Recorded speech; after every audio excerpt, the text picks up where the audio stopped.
Shouldn't we, in a democracy, should it not be my right to listen to you with great respect and then say, I don't believe a word of what you've just said? Well, it's also your responsibility. It's not just your right. And it's also one of the things people don't understand is that that ability of the other person to oppose or rein in or satirize or dance with or joke or play with, all of those things, they're also what keeps you together and sane, because we all have a tendency to drift in our weakest place, let's say. And so some people become alcoholic and some people will become narcissistic and so on. We all have our temptations. And one of the ways we buttress ourselves against that is by having other people say, no, you're not funny. There, you're boring. There, you need to be reined in. And if you deprive yourself of that, that's what happens to hyper celebrities and dictators. They deprive themselves of that social regulation because they forbid it. And then they're in hell. And sometimes they drag everyone along with them too. So, yeah, really. On free speech, it seems to me, in my 57 years of being on this planet, that free speech has never been under more ferocious attack. Not in places you would expect, like authoritarian regimes, but actually in democracies. I never thought I'd come to a day in my lifetime where people were literally being fired or in some cases imprisoned for expressing honestly held opinions, even if I find those opinions grotesquely wrong or offensive. You know, it's worse than that. People underestimate the significance of this because we're not having a fight about who has the right to speak freely. That's nothing. That's a peripheral problem, even though that can be serious in and of itself. We're having a fight about whether or not your claim that free speech exists is nothing but a masquerade for your willingness to dominate and use power. And so if I was taking that tack, I'd say, it's all well and good for you to speak about free speech, but look, you're white and you're middle class and you're British and you're privileged, and you have this theory about free speech that your ancestors derived, but the only reason they ever derived that to begin with is so they could exercise their power. There's no such thing as free speech. That's just a lie to mask a power claim. And that's a way worse cynical criticism of the notion of free speech than you can't speak because I don't agree. Peut-être frapper l'opinion publique en Occident, disons, c'est qu'en démocratie, dans nos démocraties, nous ne pendons pas les politiciens, nous n'exécutons pas les politiciens. Mais, je vous répète encore ici, mon cher ami, nous ne sommes pas des Européens, nous ne sommes pas des Occidentaux, nous sommes plutôt nous autres des Bantous. Et puis, ne croyez pas parce que nous avons été colonisés par les Occidentaux, que nous sommes devenus par là des Occidentaux, nous restons Bantous, et nous avons nos mœurs, qui ne sont pas le vôtre, qui ne seront jamais les vôtres. C'est dire que la démocratie, telle que nous l'entendons, n'est pas applicable telle qu'elle ici, à votre avis? On peut l'appliquer, mais pas à la lettre, comme chez vous. Quelle est la nuance exacte alors? La nuance, c'est que chez nous, le respect dû à un chef, par exemple, c'est quelque chose de sacré. On ne peut pas jouer ou blaguer avec un chef. Lorsqu'un chef décide, il décide, un point, c'est tout. J'ai décidé au nom du haut commandement que nous sommes au pouvoir pour 5 ans, et un point, c'est tout. Il n'a pas... Hello everybody, my name is Anthony Mukanya, and I would like to welcome every single one of you. As always, it is my pleasure to bring you the news. Today, we're going to do something a little bit different. But to go back to our first, the two clips that you saw earlier, firstly, you'll be able to recognize Jordan Peterson. He, of course, is a famed professor, a psychiatrist or psychologist from Canada, who rose to stardom when he famously refused to use pronoun, or at least to be compelled to use pronouns that he didn't agree with. So I'm not really going to spend much time on him, but in the second clip, what you saw there is from one of the presidents. I believe is the second president of the DRC, the country that I am from. And the reason why I'm showing you this clip is because I have seen firsthand, and this is going to be the topic of today's podcast, is I've seen firsthand in my own life, from my own country, in my own country, the bad consequences of censorship when the state, or rather the authorities, use their power to censor the people that they don't like or they don't agree with, as is the case now with RFK Jr. You will see later on that I will show you a clip where he is talking to a session to the subcommittee of the against the weaponization of the federal government. He was one of the witnesses there on the very topic of censorship, and you will see that he was censored by the Democrats in particular, which in my opinion I find very, very appalling. But to go back to that second clip, so the context there is 1966. This man has just, the man that is talking at the center there is the president, or was the president at the time. His name was Joseph Mobutu. Now, Mobutu came to power in 1965, aided primarily by the United States, so it was a coup. And as a result of that, he quote unquote promised that it would be the leader for only 5 years. As it turns out, later he was in power for 32 years. But the object of that exchange that you see with those journalists was the fact that in 1966, at the time of that recording, a political opponent, three of them, three ministers, and I think one general was killed. Not because there was actual evidence, for example, of treason, but and that is the bit that he's talking about towards the end.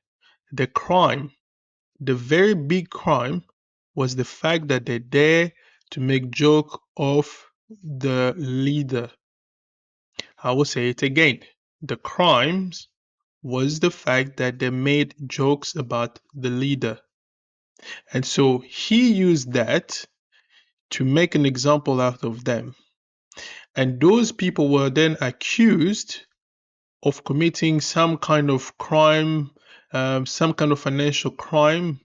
The trial only lasted 1 day, and the day after that, they were hanged publicly, because the purpose of that was to send a message to any dissident, any political dissident, that this is what awaits them. So, today, fast forward to 2023, when I see people who are actively trying to censor the speech that I don't like, I cannot support people like that, because I lived in a country where free speech was never, even if it was never something discussed. And so I'm always erring on the side of talking even about things that are contentious, things that are by definition even offensive. But we need to be able to have those conversations. We need to be able to talk about them unimpeded. And I think it is such a shame that today's so-called liberals are all in favor of censorship, because they are more interested in exercising the power to stop you from even forming ideas. So that's why I think it is important for the rest of us to recognize the danger and to put in place and to really fight this sort of Marxist ideology, where it's basically other people who want to define who we are, what we say, when we say, how we say it. And I will join Jordan Peterson in his position in saying that we will never cede to any government, to any authority, the way our mind works and our ability to form concepts and ideas. We will fight for that, and that is a hill that many of us believe will be willing to die on. We will also continue to defend the right even of the people that we profoundly disagree with, because that is true, but that is being a classical liberal. So that's the position. And next, you will hear RFK Jr. during his opening statement. I'll play the whole thing, and you will be able to judge for yourself whether why this man is indeed persecuted by the people he's meant to agree with the most on ideological or at least politically. And this is why it is such a shocker to me. I want to put aside my written statement for a moment and address one of the points that was brought up, I think an important point by the ranking member, that this body ought to be concerning itself with the issues that impact directly the American people. The rising price of groceries, 76% over the past 2 years for basic foodstuff, the war in Ukraine, the inflation issues, the border issues, many, many other issues that concern us all as a nation. We can't do that without the First Amendment, without debate. When I gave my speech, my announcement speech in Boston 2 months ago, YouTube, I talked about all those issues. I focused on grocery. I focused on the fact that working class people can no longer afford to live in this country. I talked about inflation, all the issues that deeply concern you, and that you've devoted your career to alleviating those issues. 5 minutes into my speech, when I was talking about Paul Revere, YouTube deplatformed me. I didn't talk about vaccines in that speech. I didn't talk about anything that was a verboten subject. I just was talking about my campaign and things, the conversation that we ought to be having with each other as Americans. But I was shut down, and that is why the First Amendment's important. Debate, congenial, respectful debate is the fertilizer, it's the water, it's the sunlight for our democracy. We need to be talking to each other. Now, this is a letter that many of you signed, many of my fellow Democrats. I've spent my life in this party. I've devoted my life to the values of this party. 102 people signed this. This itself is evidence of the problem that this hearing was convened to address. This is an attempt to censor a censorship hearing. The charges in this, and by the way, censorship is antithetical to our party. It was appalling to my father, to my uncle, to FDR, to Harry Truman, to Thomas Jefferson, as the chairman referred to. It is the basis for democracy. It sets us apart from all of the previous forms of government. We need to be able to talk, and the First Amendment was not written for easy speech. It was written for the speech that nobody likes you for. And I was censored not just by the Democratic administration, I was censored by the Trump administration. I was the first person censored by as the chairman pointed out, by the Biden administration 2 days after it came into office. It ordered a truthful, and by the way, they had to invent a new word called malinformation to censor people like me. There was no misinformation on my Instagram account. Everything I put on that account was cited and sourced to peer-reviewed publications or government databases. Nobody has ever pointed to a single piece of misinformation that I publish. I was removed for something they called malinformation. Malinformation is information that is true, but is inconvenient to the government, that they don't want people to hear. And that's antithetical to to the values of our country. After I announced my presidency, it became more difficult for people to censor me outright. So now I'm subject to this new form of censorship, which is called targeted propaganda, where people apply pejoratives like anti-vax. I've never been anti-vaccine, but everybody in this room probably believes that I have been, because that's the prevailing narrative. Anti-Semitism, racism, these are the most appalling, disgusting pejoratives, and they're applied to me to silence me, because people don't want me to have that conversation about the war, about groceries, about inflation, about the war on the middle class in this country that we need to be having. And by the way, I want to say this while I'm on the record, that in my entire life, and why I'm under oath, in my entire life, I have never uttered a phrase that was either racist or anti-Semitic. I have spent my life fighting my professional career, fighting for Israel, for the protection of Israel. I have a better record on Israel than anybody in this chamber today. I'm the only person who has publicly objected to the $2 billion payout that the Biden administration is now making to Iran, which is a genocidal program. I'm the only one who's objected to that. I've fought more ferociously for Israel than anybody. But I am being censored here through this target, through smears, through misinterpretations of what I've said, through lies, through association, which is a tactic that we all thought we had been discredited and dispensed with after the Army McCarthy hearings in the 1950s. But those same weapons are now being deployed against me to silence me. I know many of the people who wrote this letter. I don't believe there's a single person who signed this letter who believes I'm anti-Semitic. I do not believe that. There is no evidence of that.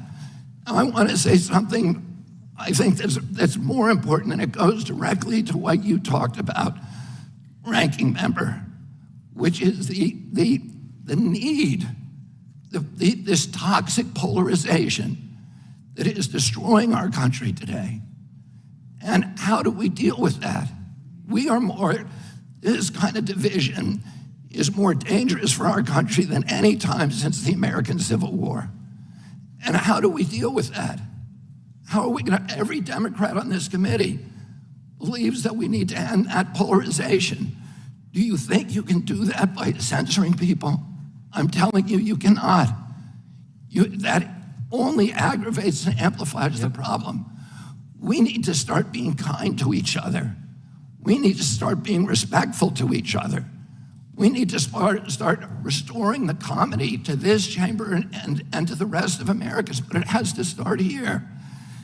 My uncle, Edward Kennedy, has more legislation with his name on it than any senator in United States history. Why is that? Because he was able to reach across the aisle, because he didn't deal in insults, because he didn't try to censor people. He brought home people who were antithetical to what he believed in. He came home almost every weekend with people like Orrin Hatch to our house at the compound in Hyannisport. At that time, Orrin Hatch to me was like Darth Vader, because I was an environmentalist. And I was saying, why is Teddy bringing this guy home? But he knew that he was effective because he understood that comedy and respect and kindness and compassion and empathy for other people is the only way to restore the function in this chamber. But more importantly, today we need to give an example in the leadership of our country of being respectful to each other. If you think I said something that's anti-Semitic, let's talk about the details. I'm telling you all the things that I'm accused of right now by you. And in this letter are distortions, they're misrepresentations. I didn't say those things. There's fragments that I said, but I denounce anybody who uses the words that I have said to imply something that is negative about people who are Jewish. I never said those things. And I want to point out also that the chairman pointed to Dennis Kucinich, who's fighting behind me. There is no two people in the country who feel more differently about American politics than these two people. And yet they were friends. Dennis attended his children's basketball games, attended his daughter's wedding. This is what we need, how we need to start treating each other in this country. We have to stop trying to destroy each other, to marginalize, to vilify, to gaslight each other. We have to find that place inside of ourselves of light, of empathy, of compassion, and above all, we need to elevate the Constitution of the United States, which was written for hard times. And that has to be the premier compass for all of our activities. Thank you very much. Sadly, because of YouTube's rules, I can't show you more of the exchange because that involves a member of the United States Congress. So I might not be able to share it with as many people as I can. So the fact that RFK is right now just a candidate, that works. But yeah, so which is sad because I would like to show you a little bit more about the context. But what you saw there is very, very, very telling as far as I'm concerned, because it shows you, imagine once again that 102 members of your own party, right? Because the writer letter and the signer letter, because they are attempting to silence you, and the only way that they can do so is by smearing who you are, smearing your family members, smearing everybody, your work, and if they could also smear his kids if it was only up to them. So, as far as I'm concerned, these people are truly, truly disgusting. I don't understand the position. I don't agree with most of what these people are saying or doing.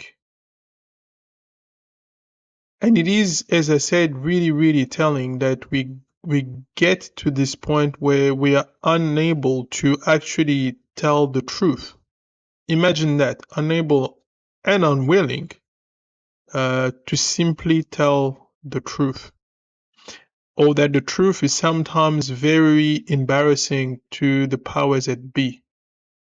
And so when they hear that, they are afraid of a man who can expose them, who because he spent his life as an environmentalist. Okay, so an environmentalist is not a climate activist. An environmentalist, like, if you know anything about his work, is, for example, to get mercury out of fish. And then he worked also with a group of people to get mercury out of vaccines. And since then, the left has done everything in their power to portray this man as just a simple lunatic, instead of actually addressing the underlying claims that he makes. What are those claims? He makes the claims of an unholy alliance between corporations, and specifically in his case, for example, the capture of government agencies such as the FDA and the CDC by the pharmaceutical companies, who then can then pressure the government, for example, to write laws about vaccines that favors them. And with this, when it comes to this topic, his issue is primarily that he doesn't see why there isn't enough testing done. He explains that himself in a very specific way, where he feels like there isn't enough testing that is done to the clinical trial, at least. And he lays out the case very carefully. and he even want to debate. Remember, about a week or so ago, 2 weeks ago, people like Joe Rogan wanted to invite him, RFK, as well as this Dr. Peter something, I can't remember his name, to come on the show and debate each other. And then they even say, well, some of those proceeds, because they were willing to put money where the mouth is. And they wanted some of those proceeds to say, well, it can go to any of your charity that you may want. He declined. He declined. And I don't understand why these people are like that. I mean, if your position is true, if you don't have any problem and you can defend that, why can't you defend that position rationally with example? Why is it that you cannot point to a study? And you will see, because as I said, this is exactly what happened. So over the weekend, he made some statement which in my opinion didn't sound like anything anti-Semitic, but they're trying to portray it as anti-Semitic in a very, very cringe way. And they're hoping that you will be dumb enough to go, instead of going and checking for yourselves what he says. But it says they want to portray him like that because they don't ever want him to run against a president who falls asleep when he's meeting the Israeli president. Imagine that in the Oval Office. What a ridiculous person. Utterly, utterly ridiculous. But this is the world we're living in these days. So, anyways, he then you will, if you look at the entire speech, the entire exchange, they just ignore him.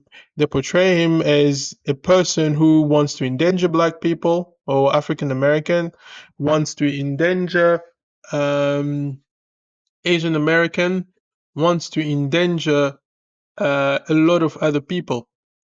And the fourth witness, which shocks me really, the fourth witness comes on. And during that, one of the representative on the Republican side asked her the question whether it is reasonable for the government to actually intervene in the speech, and she says yes. Now remember, this person used to work for the ACLU. She used to work for the ACLU, and she used to be a civil rights lawyer. Imagine being so far removed from reality that you do not understand that your ability to form ideas and to speak are fundamental rights.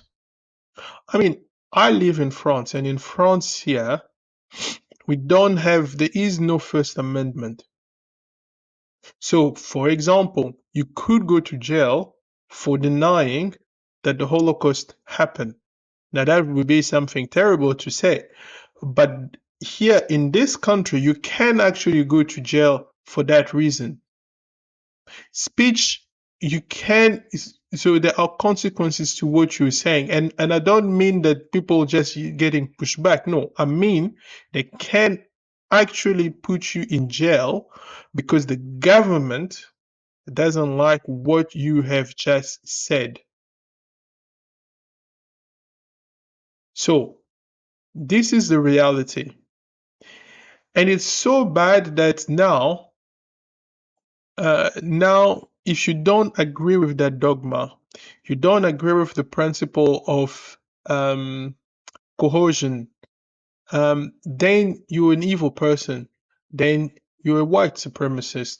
Then you are all sort of names that they can throw at you because you dare to disagree with them. They will call you racist. They will call you all sorts of names because you don't accept the dogma that they want to push on you. So, my dear friends, we cannot let these people continue to bully us. We cannot let these people win. We have to fight. We have to fight them off because that is the only thing that they understand, really.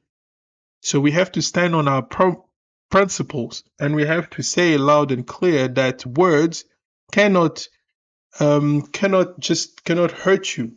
You can't claim violence because words or ideas, because you heard ideas or words that you disagree with.